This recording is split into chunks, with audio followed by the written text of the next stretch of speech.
ইন্না মা'আল উসরি ইউসরা, কষ্টের পরেই আছে সুখ, কষ্টের পরেই আছে সুখ। আমাদের জীবনে সুখ বেশি, কষ্ট কম। কয়দিন না খেয়েছিলাম, কয়দিন বিপদে পড়ছি, কয়দিন ডাকাইতে ধরছি, এক মাসের মধ্যে অসুস্থ থাকি কয়দিন আর সুস্থ থাকি কয়দিন, এটা হিসাব করে না। অসুস্থ যে ছিল খালি এটা খেয়াল রাখে, আছে না নাই?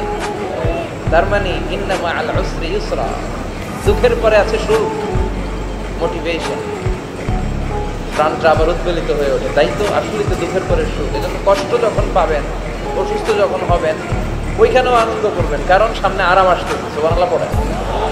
মুমিনের হারাবার কিছু নাই, দুঃখ পাওয়ার কিছু নাই। মুমিন অসুস্থ হলে অসুস্থতার মাধ্যমে তার রোগ, তার রোগের মাধ্যমে তার গুনাহ ঝরে যায়, সে আল্লাহর কাছে প্রিয় হয়ে ওঠে। তা আমাদেরকে কেউ হারাইতে পারে? কথা বলেন, আমাদের কেউ ভয় দেখাইতে পারে? মোটিভেশনাল সূরা, সূরাতুল ইনশিরাহ আর সূরাতুদ দুহা, এখানে অনেক হিউজ মোটিভেশন আছে। যারা হতাশ, যাদের জীবন ভাল লাগে না, মরে যেতে মনে চায়, গার্লফ্রেন্ড গালি দিচ্ছে, আছে না নাই? আবার বয়ফ্রেন্ড গার্লফ্রেন্ডের গালি দিচ্ছে, এ ওড়না পেঁচায়া ফ্যানের মধ্যে ছেলে আত্মহত্যা করে। কত বড় পাগল, তুই বললি কেন? গালি দিছে তো কি হয়েছে? হ্যাঁ, বুঝতে চায় না, হতাশ হয়ে যায়।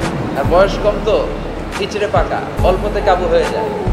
এই সূরাগুলো পড়ে না, এখানে আশার বাণী আছে। আজকে আমি জানি কথা শোনাবো আপনাদেরকে, শুরুতে আগে সংক্ষেপে বলে দিই। এই সূরার মূল কথা হচ্ছে, মানে সেন্ট্রাল থিম বা সাবজেক্ট ম্যাটার, সূরাতুদ দুহার কেন্দ্রীয় আলোচ্য বিষয় হচ্ছে নিরাশ হবেন না, হতাশ হবেন না, হাল ছাড়বেন না, ভরসা রাখবেন কার উপর?